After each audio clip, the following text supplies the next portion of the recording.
revisan el artículo 44 de la Constitución, es muy claro en establecerle al Estado, entre otras, una doble visión o esta balanza de equilibrio de deberes o obligaciones, ¿no? De un lado le dice, bueno, tienes la obligación del resguardo de los derechos fundamentales de las personas, pero de otro tienes la obligación, obviamente, de tutelar, de cautelar de manera debida la seguridad ciudadana o la seguridad nacional. Y claro, ¿cómo cautelar? Obviamente, de un lado, que tienes este deber principal de resguardar la seguridad nacional, la seguridad ciudadana y por ende, obviamente, evitar este factor de proscripción de la impunidad, ahí donde se comete un hecho punible o un hecho de relevancia penal o cuando se somete al sistema una noticia criminal, pero del otro también ver que este hecho, los involucrados en esta relación propiamente dicho, sean respetados en los derechos, garantías y principios de los cuales les son afines.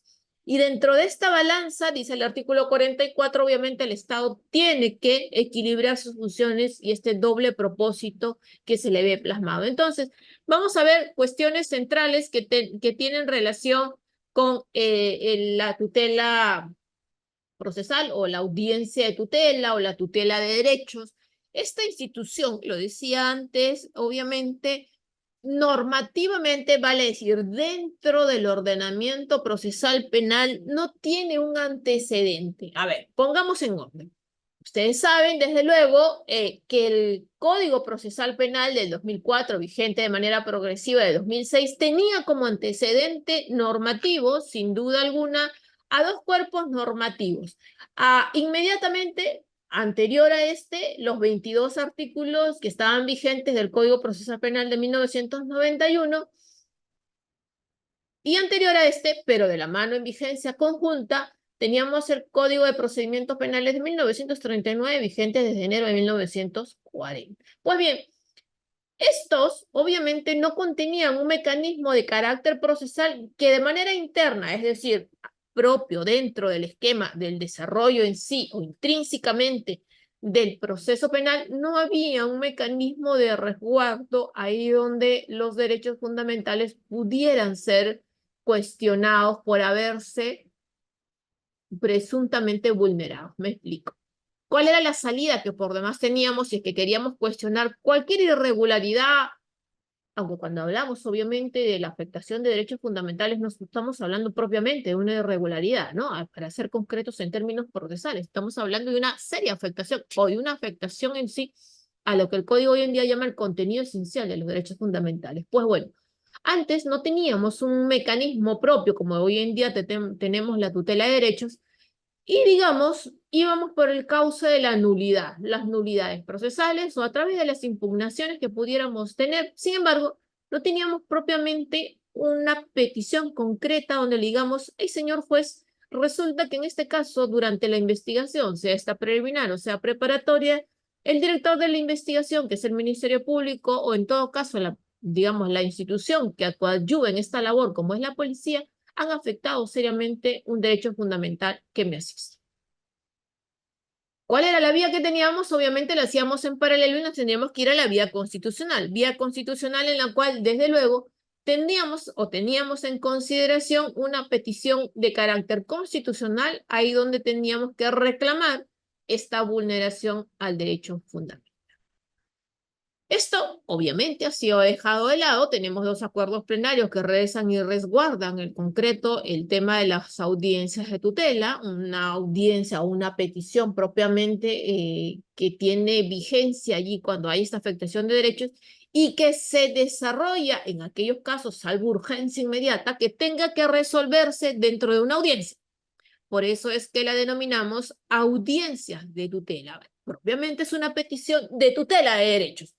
Lo propio dentro de uno de los cánones o pilares fundamentales que trajo consigo el Código Procesal Penal es que toda petición, por lo general, salvo las cautelares que tienen, digamos, su resguardo, la reserva en la concreción, tienen que darse a través de una decisión emanada del contradictorio, vale decir, en una audiencia o producto de una audiencia.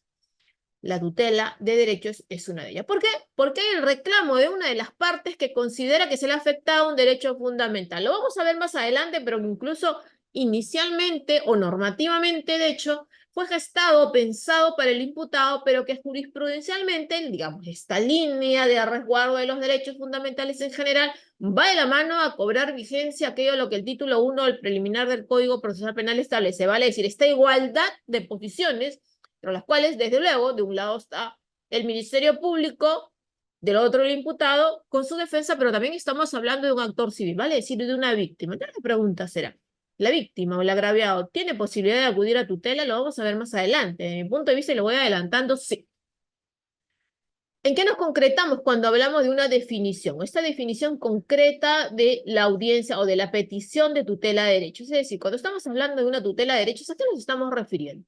Y desde luego, una de las primeras cuestiones es que se les considera como este mecanismo, nacido propio del ordenamiento procesal penal, que resulta ser normativamente reconocido, lo tenemos en el artículo 71.4 del Código Procesal Penal, pero considerado adecuado. ¿Adecuado para qué?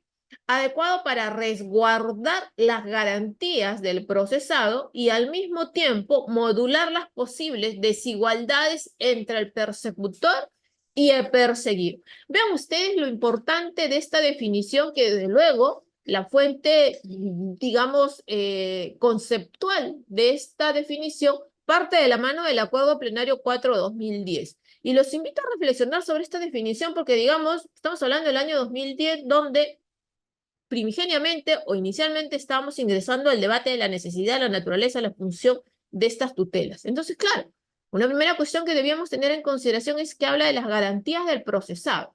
Claro, pero habla a la vez también de evitar posibles desigualdades entre el persecutor y el perseguido, ¿no? Desde luego, en este punto, la víctima o el agraviado no tenía todavía, o digamos, no había luces sobre esto. Lo cierto es que también tiene derechos, como lo sabemos dentro de esto. La ubicación legal de esta cuestión, sin duda alguna, la encontramos en el artículo 71.4 del Código Procesal Penal, que como ustedes bien saben, establece que cuando el imputado considera que sus derechos no son respetados, puede acudir a la vía de tutela al juez de investigación preparatoria para que subsane la omisión o dicte las medidas de corrección o de protección que puedan corresponder. La cuestión central, si ustedes se dan cuenta de la propia definición que trae consigo este acuerdo plenario 4/2010 y evidentemente que nace de la propia concepción que se tiene en consideración aquí del artículo 71.4 del Código Procesal Penal, es que es un mecanismo de resguardo de derechos pensado inicialmente en quién. ¿De quién advierten o para quién advierte que puede haber sido pensado o diseñado? Sin duda alguna lo dice el propio tenor del artículo 71.4, para el imputado, ¿no? Dice, cuando el imputado considere que sus derechos no son respetados, puede acudir a la vía de tutela del juez de investigación preparatoria. Desde luego, esta visión, lo vamos a ver luego, ha evolucionado y no resulta ser tan restringida, si podemos emplear un término, porque desde luego debemos de tener en consideración o tener en un concepto latente aquí lo propio que establece el artículo o el título preliminar del Código Procesal Penal, cuando sin duda alguna nos invita a pensar, si no es en otra cosa, en un criterio de igualdad. Porque lo que dice el artículo 71, perdón, el artículo primero, el título preliminar primero, inciso tercero, dice, las partes intervendrán, las partes, vale decir, imputado, víctima, intervendrán en el proceso con igualdad de posibilidades para ejercer las facultades y derechos previstos en la Constitución y en este código. Los jueces, es decir, esta es la invocación a los jueces, preservarán el principio de igualdad procesal debiendo allanar todos los obstáculos que impidan o dificulten su vigencia. Sin duda alguna, esta es la visión principista o la visión normativa que se tiene en consideración aquí cuando estamos hablando de las peticiones de tutela de derecho. Este mecanismo procesal, sin duda alguna, de ser amparado, tiene o digamos busca como objetivo determinadas consecuencias. Vale decir, yo soy una de las partes que he considerado, me considero que se han vulnerado uno de mis derechos dentro de la etapa de investigación preliminar o la investigación preparatoria propiamente dicha, y acudo ante el juez de investigación preparatoria ante esta petición y soy debatida en audiencia con el propósito de que, obviamente con un propósito de subsanación, corrección o de protección de respecto de los derechos y las garantías que en este caso están siendo menoscabadas. Y de hecho, este ha sido el criterio que se ha establecido en la apelación 225-2022 Huancavelica, cuando la Sala Penal Permanente aquí reconoce que la tutela, por ejemplo, esta tutela correctiva, supone que ponga fin al agravio, la reparadora, es decir, que lo repare, por ejemplo, subsanando una omisión, o protectora, es decir, de resguardo de estos derechos. ¿Cuándo pudiéramos estar hablando o haciendo referencia a una consecuencia jurídica de carácter, en este caso, subsanatorio? Cuando hablamos de este tema de un carácter subsanatorio, una cuestión que debemos de tener en consideración aquí es, como lo establece ya entre otros pronunciamientos de la Corte, tener en cuenta que cuando se verifique, dice, en las disposiciones fiscales que la imputación de la investigación preliminar, es un caso de preliminar, y preparatoria, la existencia de un relato fáctico, conducta, calificación jurídica, pena, indicios o elementos de convicción de carácter genérica, oscura, vaga o ambigua, se ordenará reparar, dice, remediar el defecto formal de imputación por quebrantar el derecho de defensa y de imputación suficiente en contra del investigado. En otras palabras, este es, digamos, el ejemplo más palpable cuando hacemos referencia a una petición de tutela de derechos, que creo que es la más común. ¿Cuál es la más común? Sin duda alguna, recurrir ante el juez reclamando una afectación al derecho de defensa porque una de sus manifestaciones, contenida en el principio de imputación necesaria, no está siendo en este caso respetada. Vale decir, le digo al juez, resulta que el señor fiscal ha iniciado unas diligencias preliminares o ha formalizado una investigación preparatoria o ha decidido ampliar la misma incorporando a determinada persona bajo un supuesto de hecho, es decir, bajo un marco fáctico que resulta siendo gaseoso, vago, impreciso, y por tanto, esta carencia o esta omisión en la definición del marco fáctico, pero vean ustedes, incluso no solo del marco fáctico, sino incluso también del marco jurídico, me está generando una indefensión a tal punto que si el juez considera que en efecto la hay, no debiera de originar sino otro efecto que no sea el que tendría que invocar, en este caso, al Ministerio Público que repare o remedie esto. ¿Cuál va a ser la invocación entonces? Fundada la tutela y por tanto, señor representante del Ministerio Público, cumpla usted con reparar la afectación. Si la defensa está reclamando que hay un defecto o una lesión a la imputación necesaria, es decir, porque no me están esgrimiendo el marco fáctico o el marco jurídico de la imputación de la cual me tenga que defender, entonces será el fiscal quien tenga que corregir. ¿Cómo la va a corregir? Diciendo, bueno, es cierto, el marco fáctico ha de ser este. Y ahí va a tener que actuar con un criterio de objetividad. ¿Por qué digo con un criterio de objetividad? Porque desde luego, muchas veces, no es por tener que complementar de por sí, sino que tiene que actuar de manera correcta y conducente en ver si es que de la noticia criminal y de lo que ese momento ha avanzado, puede tener este marco que le permita, digamos, subsanar esta cuestión. Hay un factor aquí que debemos de tener en consideración y sin duda alguna es lo que siempre se reclama. Es cierto que dentro del proceso penal rige el principio de progresividad, ya que estamos hablando del tema de imputación necesaria. ¿Por qué cuánto rige el principio de progresividad? Porque es cierto, cuando se inician las diligencias preliminares, hay una sospecha simple, que es lo que marca dentro de los estándares de los grados de conocimiento, los grados de sospecha propiamente reclamables para este incipiente o inicial estadio, pero no es menos cierto, sin duda alguna, que esta sola posibilidad debe estar revestida mínimamente, y lo digo así, mínimamente, de esbozar cuál es el marco fáctico, cuál es el marco mínimamente jurídico que pudiera concretar la relevancia penal del hecho que está siendo sometido al sistema de justicia penal. Me explico. No basta iniciar diligencias preliminares o una investigación preliminar simplemente contra determinada persona por determinado delito. Vale decir, inicio una investigación preliminar en contra de Juanita González por delito de lavado de activos y es que no le digo mínimamente en qué consistiría este tipo penal o esta imputación ¿Cuál de las modalidades pudiera haber estado involucrado o no? ¿Por qué cree que es necesario esto? Desde luego, va a resultar necesario porque va a tener que ejercer un derecho de defensa. Si no conoce mínimamente esto, poco podrá hacer. ¿Recuerdan ustedes, de hecho, el caso General Electric y cuando todavía estaba vigente estos mandatos de detención judicial con el Código del 91, de la mano del artículo 77 del Código del 39? Tribunal Constitucional, en primer lugar, en la sentencia 81-25, fue uno de los primeros que estableció esta posibilidad del respeto y el resguardo del principio de imputación necesaria. Luego vinieron otros pronunciamientos, lo cierto es que fue uno de los primeros. Entonces, en eso va a conseguir esta posibilidad o esta consecuencia jurídica de subsanación o de corrección.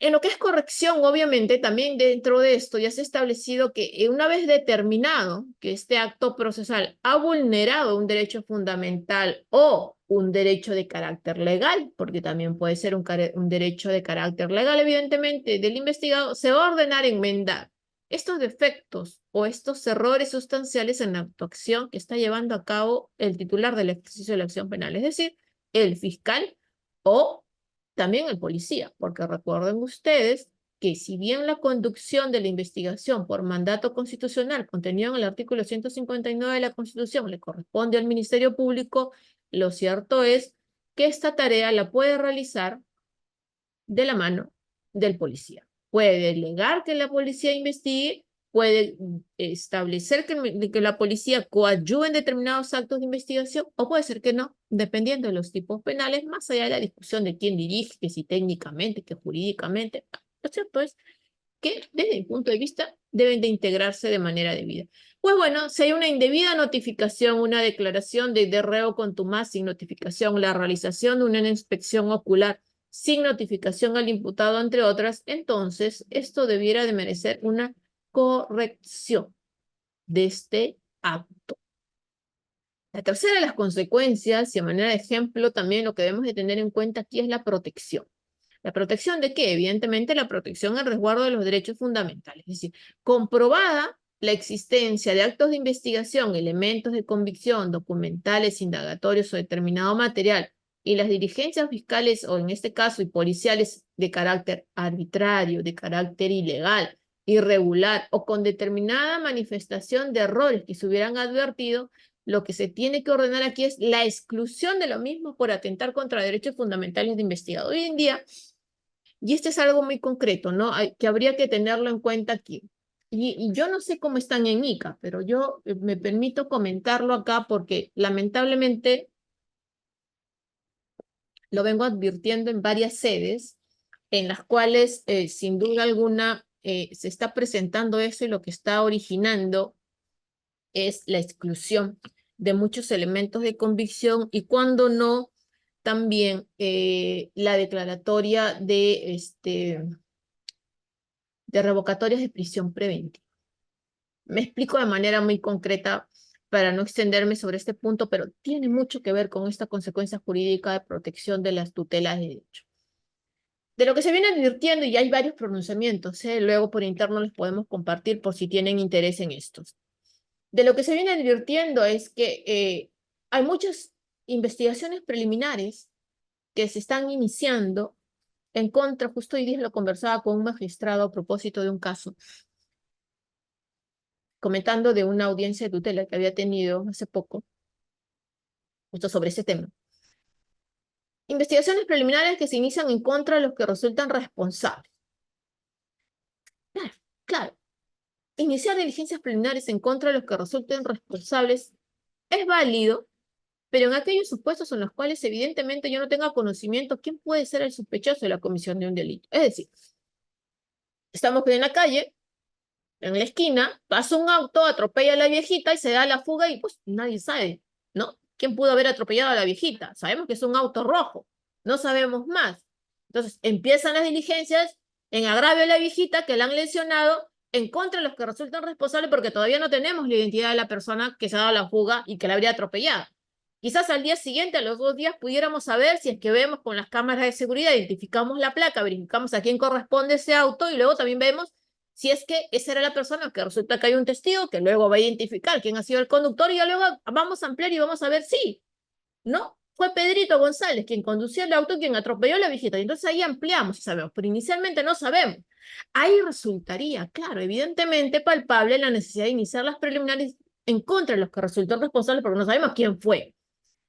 Pero al contrario, si sabemos desde un inicio quién es el supuesto sospechoso, no hablemos de responsables todavía, porque para eso está el proceso y toda persona tiene derecho a ser tratado en condición de inocente, entonces, si sabemos de un inicio quién pudiera ser sospechoso de la comisión de un ilícito, o a quién estoy investigando, resultaría indebido e incorrecto, ilegal e ilícito iniciar una diligencias en contra de los que resultan responsables cuando iniciadas estas, para que no se entere y no sepa qué hacer, entonces empiezo a hacer los seguimientos, las intervenciones telefónicas, el levantamiento de todas las reservas bancarias, tributarias, bursátiles, telecomunicaciones, llamo a declarar a personas como testigos, le pregunto por fulanito, llamo a declarar, hay personas que se escogen como colaboradores eficaces, le pregunto por fulanito,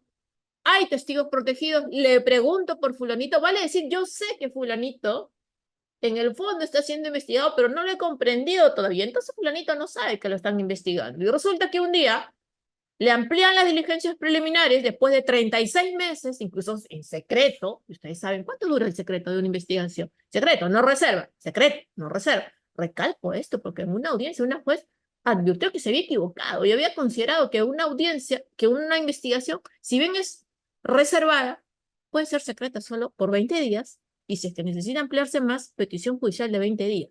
Grave error. Sin embargo, estas investigaciones, si bien son reservadas, no pueden ser por 36 meses secretas. Resulta que le amplían la investigación a fulanito y esa disposición la ponen en condición de secreto también. Y al día siguiente, ¿qué sucede? Detención preliminar. ¿Cuáles son los elementos de convicción? Todo lo que habían actuado en los 36 meses donde no estuvo investigado, donde fue secreto, donde no pudo nombrar abogado defensor, donde no pudo participar en las diligencias o los actos de investigación, a pesar que se sabía que estaban o lo tenían como sospechoso, donde no pudo postular actos de investigación, donde no se pudo oponer a actos de investigación, donde no pudo controlar los actos de investigación. Se le ordena la detención preliminar, pasan los 10 días, se le requiere la prisión preventiva, pasan los días, se le ordena la prisión preventiva en base a qué? A todo el bagaje de elementos de convicción que son presentados en contra de esto.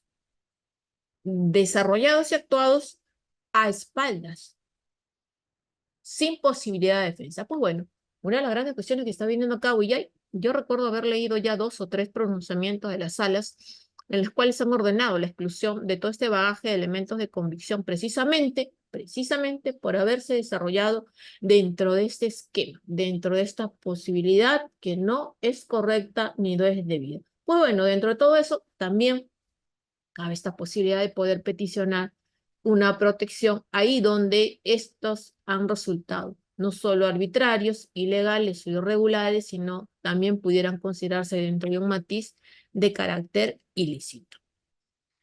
¿Cuáles son las características dentro del plano teórico o académico? Se han definido que esta tutela tiene distintas características o se caracteriza por distintos aspectos.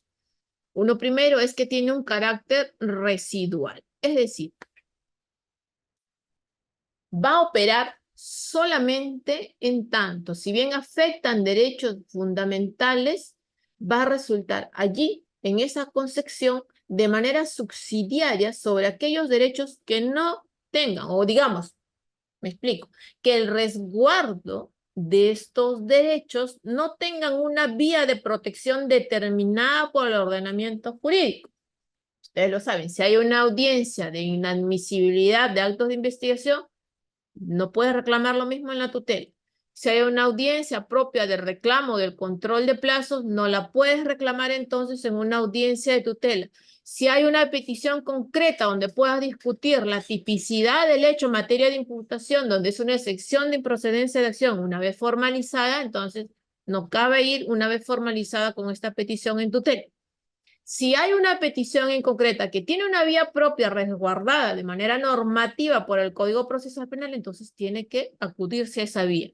No se puede usar esa vía ahí entonces donde, teniendo vida propia, a través de la tutela. Una de las segundas características que tenemos en consideración dentro de este aspecto es el carácter de autónomo, es decir, dado que en este caso desde la tramitación no va a ocasionar la interrupción del proceso principal ni la suspensión de los plazos, sino que en este caso, como ustedes bien saben, la investigación, sea que estemos en una preliminar, sea que estemos ya en una investigación preparatoria, va a continuar. Va a continuar y se tendrán que ver de manera paralela en una audiencia la tutela peticionada, no va a interrumpirse, no va a suspenderse los plazos, en tanto obviamente se responda, se debata y se lleve a cabo aquí la tutela que se está considerando, que se está estableciendo en reclamo de los derechos fundamentales. Una tercera característica que sin duda alguna se establece o existe desde el plano teórico que se ha reconocido es este carácter de preclusorio, es decir, resulta ser preclusivo. ¿Por qué? Puesto que solamente puede ser solicitada ante el juez de investigación preparatoria desde el inicio de las diligencias preliminares hasta la conclusión de la investigación preparatoria. Cierto. Hay todo un debate respecto de si es o no posible o que si hay una oportunidad procesal para poder esgrimir tutelas de derecho en etapa intermedia. Lo vamos a ver más adelante. De plano, hay una ligera excepción en posibilidad latente a esto en los casos de acusaciones directas. Y hay una petición que prontamente, de hecho, la próxima semana se va a ver en la sala. Justo ahora está el auto de calificación y antes de esta clase estábamos revisando acá con el equipo si ya había tenido una sentencia de fondo este caso del expresidente Toledo, donde se está discutiendo precisamente de fondo una casación, y la audiencia es el 5 de abril, lo vimos ahora en la web, si se puede discutir en una audiencia, en la etapa intermedia, una tutela de derechos. Lo vamos a comentar más adelante, porque es bastante importante y estemos atentos, yo creo, a la definición, porque es un caso bastante atípico y excepcional lo que ocurrió ahí. Pues bueno, en fin, lo que establece el Código Procesal Penal es que se plantea desde el inicio de las preliminares hasta la conclusión de la investigación preparatoria. Hay ciertas excepciones, las vamos a ver luego, pero es propio, en este caso, dentro del proceso común. Ustedes saben, ya no tenemos con el viejo código los diversos tipos de procesos, el proceso común dentro de esta oportunidad procesal aquí. Hay aquí una cuestión que también es este efecto, esta consecuencia jurídica que tiene que ver con la cuestión, la característica de que es un mecanismo reparador. ¿Por qué? Porque si es que los derechos de las personas que están reclamando resultan ser menoscabados o sobre él recaen determinadas medidas limitativas de manera indebida o arbitraria, obviamente en este caso el juez de investigación preparatoria pudiera ordenar que se subsane esta omisión y se ordene las medidas de protección o de corrección de manera inmediata y desde luego las que correspondan debidamente. Y finalmente, pero no por ser ello de menor importancia, tiene un criterio, una característica de resguardo igualatorio, es decir, en contraposición, ¿por qué? Y era, ¿no?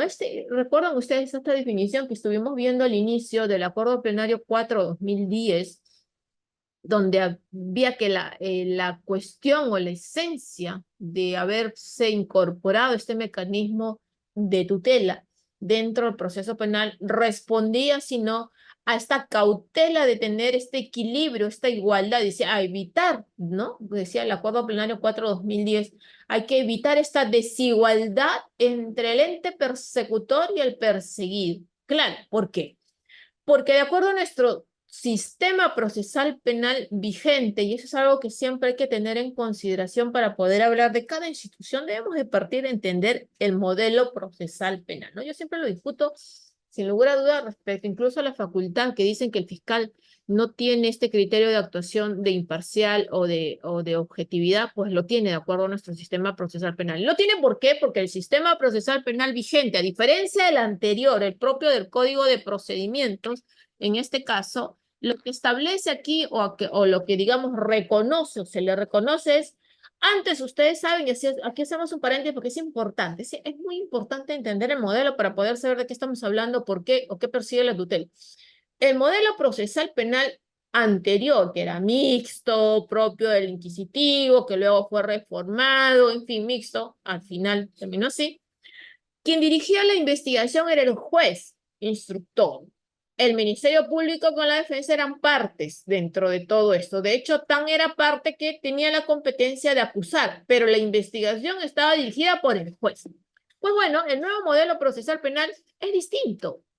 Quien dirige la investigación es el Ministerio Público. El juez es un juez de garantías que dirige la etapa intermedia y dirige el juicio, pero la investigación la dirige el Ministerio Público.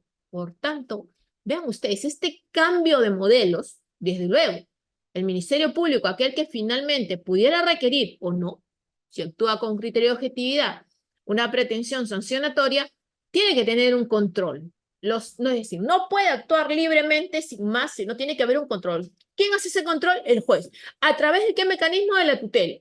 Imagínense ustedes, si no hubiera la tutela y el Ministerio Público, quien al final, o la mayoría de veces, piensa que es fiscal solamente acusador, cuando debiera entender que es un fiscal que investiga para ver si luego acusa o no acusa, revísense el artículo 321 del Código Procesal Penal. ¿Qué dice? Además, el título preliminar, creo que es el 4 o 5, lo que dice es: el Ministerio Público o el fiscal dirige la investigación con un criterio de objetividad para descubrir elementos de cargo y elementos de descargo. Vale decir, para ver si es que encuentra elementos de cargo, acusar, y si encuentra elementos de descargo, sobreseer o archivar. Esa es la finalidad. Siempre pensamos, no, no, el fiscal acusa. No, el fiscal también puede sobreseer, puede archivar o puede requerir el sobreseimiento, que si es que ya formalizado y la decidirá el juez.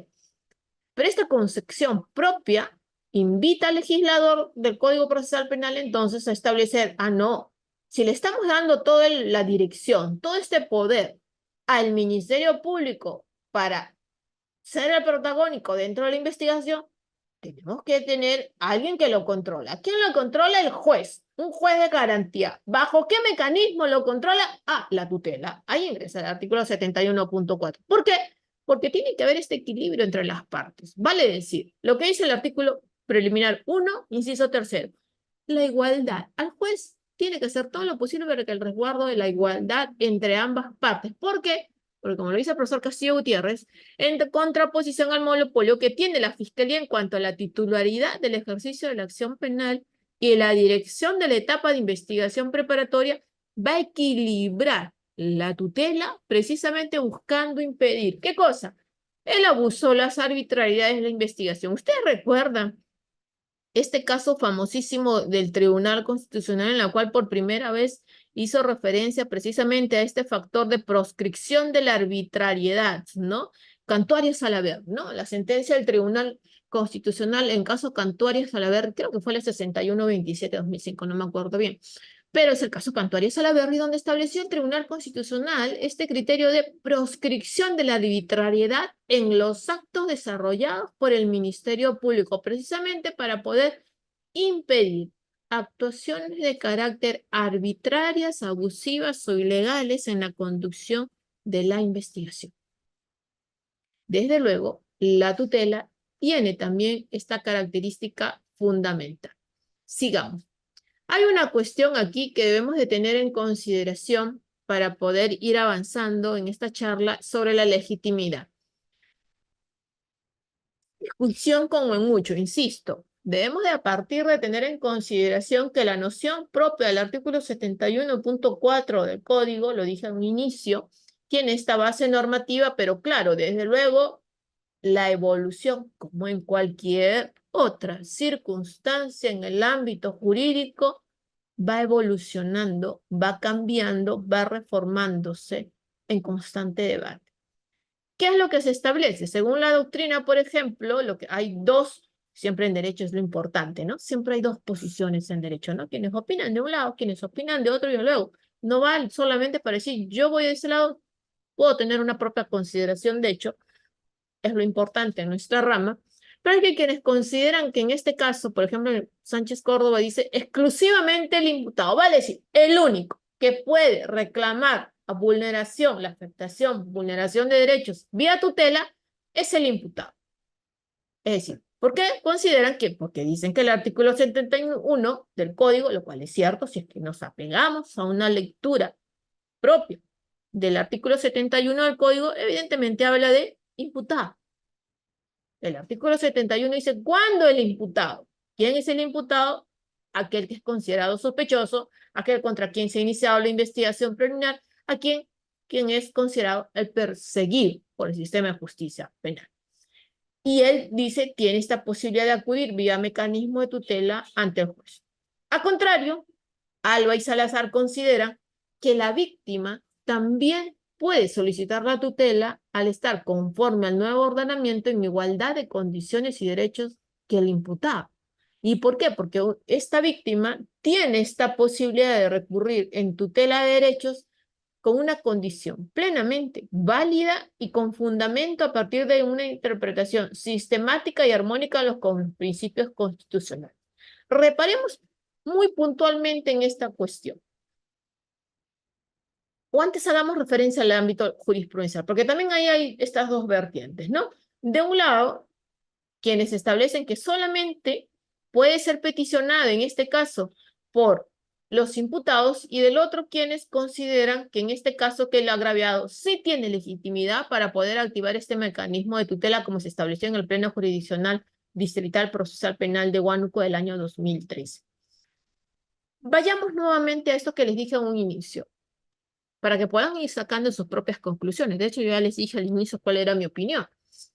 Si el resguardo bajo este esquema del proceso penal es buscar en armonía con el artículo preliminar primero del título preliminar, inciso tercero, vale decir, la igualdad procesal, o este deber de cautela del equilibrio de las condiciones de ambas partes dentro del proceso penal, evidentemente, si bien el Ministerio Público es de un lado y el imputado es del otro, no es menos cierto que también de este lado está la víctima. Y señores, la víctima tiene derechos. Tanto tiene derechos que si les es afectado, uno de ellos tiene todo el derecho de recurrir ante el juez y reclamar. ¿Qué sucede, por ejemplo? Y obviamente ya estoy manifestando mi opinión, respaldando la opinión primigenia que les di. ¿Qué sucede si la víctima, la agraviada, no lo sé, pide copias, lo más simple, pide copias de la carpeta fiscal o pide acceder a la carpeta fiscal y el fiscal no se la da? ¿Que no tiene derecho a poder reclamar dentro del proceso penal? ¿No pudiera tener las copias? ¿No pudiera tener acceso a la carpeta? ¿No pudiera tener derecho o posibilidad de reclamo? Claro que lo tiene. Dentro de esta concepción, obviamente, de la búsqueda o de la definición de la igualdad dentro del proceso penal.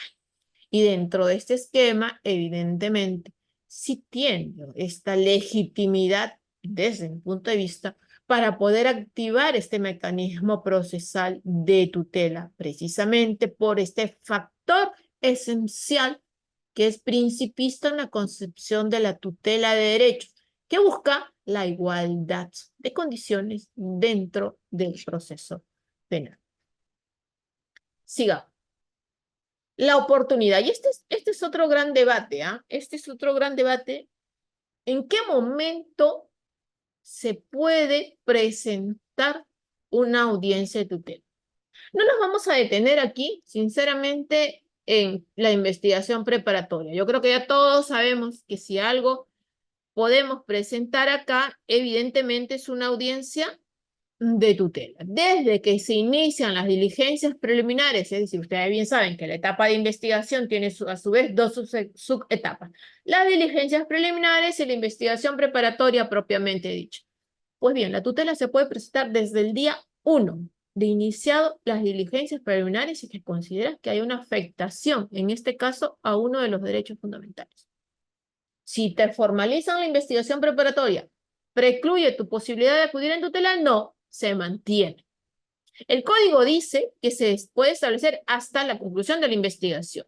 La gran pregunta es, entonces, ¿cabe presentar una tutela en etapa intermedia? Hay una casación, que es la casación 783-2021 nacional, que habla de esta posibilidad de carácter excepcional en los casos de acusación directa. Claro, en los casos de acusación directa, precisamente implica que nos saltamos esta etapa de la preparatoria para ir a la intermedia. Luego, si no hay esta posibilidad, pues excepcionalmente cabe. Adicionalmente, y como les decía hace unos minutos, la Corte Suprema la próxima semana bueno, al menos está marcado en audiencia así, se va a ver esta audiencia de tutela en la cual, del expresidente Toledo, en la cual lo que se discute es la posibilidad o no, ya hay el auto de calificación bien concedido, lo que está registrado es la audiencia, si cabe o no la posibilidad de la tutela en etapa intermedia. ¿Qué es lo que sucedió en ese caso? Y va a ser muy importante lo que se vaya a resolver ahí, así que vayamos todos a estar académicamente muy atentos a eso. Estaban todavía en investigación preparatoria, se disponen una serie de actos y a los 8 días concluye la investigación. Y claro, la defensa reclama, un momento, concluyeron la investigación de manera abrupta, el plazo razonable, el derecho de defensa, la posibilidad de actuar respecto a estos actos de investigación. Y claro, se cerró la investigación, ya estaba en la intermedia. Eso es lo que se va a ver. Eso es lo que la Corte Suprema va a definir. Yo creería que si la afectación se dio dentro, obviamente, porque se ha dado dentro de la etapa, en este caso, de investigación preparatoria, cabe. ¿Recuerdan ustedes incluso el caso del expresidente Kuczynski, en la cual también cerraron abruptamente la investigación preparatoria, y así varios, estando pendiente el traslado, entiendo, de la pericia para poder refutarla y hacer las observaciones, el trámite de observaciones, y se planteó una tutela, incluso donde ya se había no solamente cerrado la investigación, sino se habría presentado el requerimiento acusatorio, porque en muchos casos acá tienen esta cuestión, por emplear un término, de cerrar hoy día la investigación preparatoria y en el día también acuso. Cosa misteriosa, ¿no? Porque el código dice que tienes que tener unos días para poder prestar alegatos y todo lo demás, en fin. Ese tiempo no existe, en fin. Y claro, lo que estableció el juzgado fue fundar la tutela porque, claro, se está obviando un procedimiento que tenía que haberse dado y de retrotrayó todo. Entonces, vean ustedes lo importante de estos pronunciamientos porque nos permite tener precisamente este carácter tuitivo, ¿no? Este carácter que tiene como este propósito reparador. Obviamente, desde luego, en la etapa de juicio oral no es posible, ya se ha establecido esta oportunidad, pero, o sea, hay varias sentencias, incluso en apel, no sentencias, resoluciones, porque hay que hablar propiamente en esos términos, en que en apelación han establecido que no caben las tutelas, sino, o mejor, a ver, lo que han dicho es que la tutela cabe hasta la conclusión de la investigación. Entonces, el gran debate, como les digo, viene a posterior de lo que se va a definir. ¿Cuáles son los supuestos? Si nosotros revisamos el artículo 71.4 del Código Procesal Penal, lo que vamos a advertir aquí es que se habla en aquellos casos donde no se ha dado cumplimiento a determinadas disposiciones, obvio, las que están contenidas en el artículo 71.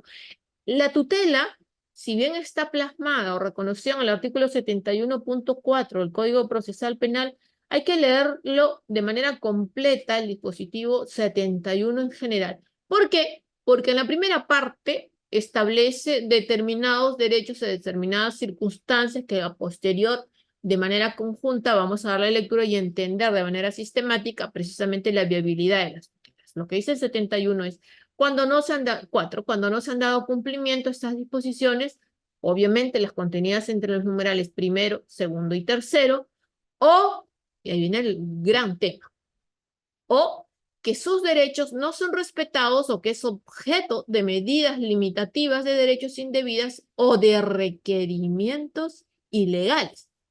puede acudir en tutela al juez de la investigación preparatoria para que subsane la omisión o dicte medidas de corrección o de protección que correspondan. Vamos a lo primero. Cuando lesionen, ¿qué? Lo que dicen es derechos que la ley y la Constitución reconocen al encausado durante todas y cada una de las fases del proceso penal.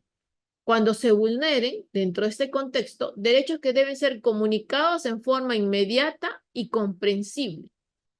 Y respecto al cumplimiento de lo prescrito en los numerales anteriores, es decir, respecto al cumplimiento de los prescritos, en este caso en el punto 1, 2 o 3, que es decir, entre otros, que debe constar en acta y ser firmado por el imputado, la autoridad correspondiente, y si el imputado se rehúsa a firmar el acta, que se debe hacer constar, en este caso, su abstención. Vamos a ver aquí qué derechos son amparables. Y aquí también hay una doble visión o una doble circunstancia que debemos de tener que atender aquí. De un lado está esta postura que establece de manera restrictiva que solamente los derechos que están contenidos en el artículo 71, numeral 2 del Código Procesal Penal, ¿vale? Es decir, el conocimiento de los cargos incriminados, el conocimiento de la causa de detención, la entrega de la orden de detención girada, la designación de la persona o la institución a la que debe avisarse de la detención, la posibilidad de realizar una llamada en caso se encuentre la persona detenida, la defensa permanente, es decir, estar asistido permanentemente con un abogado defensor, la posibilidad de entrevistarse de manera privada con el abogado, entre otras posibilidades. Pero hay otros, eso es el acuerdo plenario 4/2010, que fue el primero, recuerden ustedes que luego hay otro acuerdo plenario que es el año 2012, y otra postura un poco más extensiva, lo que dice que por una interpretación extensiva y cabal del artículo 1 y del artículo 4, perdón, el numeral 1 y el numeral 4 del artículo 71 del Código Procesal Penal, lleva a que durante las diligencias preliminares, los derechos fundamentales de los imputados que fueron transgredidos pueden ser revisados en vía de tutela de derechos y que en consecuencia resulta incorrecto afirmar que la tutela de derechos únicamente se puede plantear cuando se afecta a los derechos señalados en el inciso 2 del artículo 71 del Código Procesal Penal, ¿vale? Si esto lo encontramos en la apelación 5/2018, 1, Fundamento Jurídico 2.3. Entonces, para algunos, evidentemente, incluso el Acuerdo Plenario 4/2010 sí permite la posibilidad de otros derechos. Nos dice que en el Fundamento 17 indica que mediante la tutela se puede excluir el material probatorio ilícito, situación que no está prevista en el artículo 71.2. O cuando en el Fundamento 14, por ejemplo, señala que solamente serán cuestionables vía tutela requerimientos ilegales que menoscaben derechos fundamentales vinculados a los numerales del artículo 71 desde el 1 al 3 y no solo los previstos en el numeral 2. ¿Por qué es importante esto? Porque vuelvo acá a esto. Miren ustedes, el artículo 71.4 dice o que sus derechos no son respetados. Es decir, derechos en general, ¿no? Derechos, no solo los derechos del inciso 2. Entonces, tengamos esta visión extensiva en resguardo aquí de los derechos o fundamentales o de los derechos que deben de tenerse en consideración en este esquema. Otro aspecto que debemos de tener en cuenta aquí para ver es, y vamos a, yo no sé si estoy con el tiempo, yo creo que ya me extralimité, terminamos aquí con este con este problema y luego igual la presentación se la podemos compartir. Hay un sinnúmero de problemas que debemos de tener en cuenta o digamos aspectos problemáticos que se viene dando desde la casuística. A ver, no de ellos, y con esto termino, es el tema de la tutela en contra de infracciones no consumadas. ¿Cabe tutelas en contra de infracciones no consumadas? Hay quienes establecen a favor este criterio de que solamente pudieran establecerse respecto a actos concretos aquí de violación, no frente a simples amenazas, y hay otros que consideran que el código no prohíbe la aplicación de este mecanismo para infracciones no consumadas. El acuerdo plenario 4/2010 habla de una infracción ya consumada.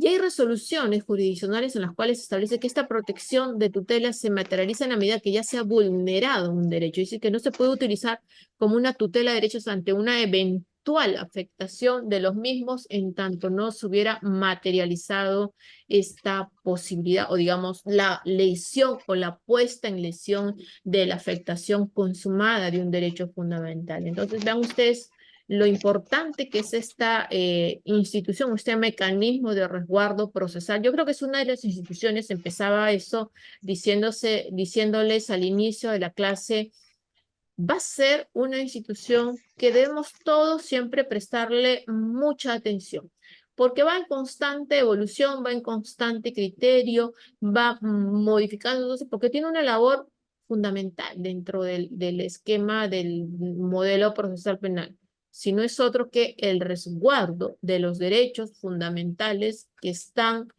inmiscuidos cuando estamos dentro de un proceso penal en la cual hay un conflicto que tiene relación con un hecho con relevancia penal. Así que yo les agradezco muchísimo la invitación que gentilmente el Colegio de Abogados de Ica y los organizadores han tenido a bien brindarme y espero en alguna otra oportunidad seguir participando con ustedes y seguir atenta y a lo que bien hacen y felicitarlos sinceramente por la destacada labor que siempre para la comunidad académica nos siguen brindando. Así que muchísimas gracias por la atención y en este caso por la posibilidad de poder compartir con ustedes. Así que les quedo muchísimas gracias en general.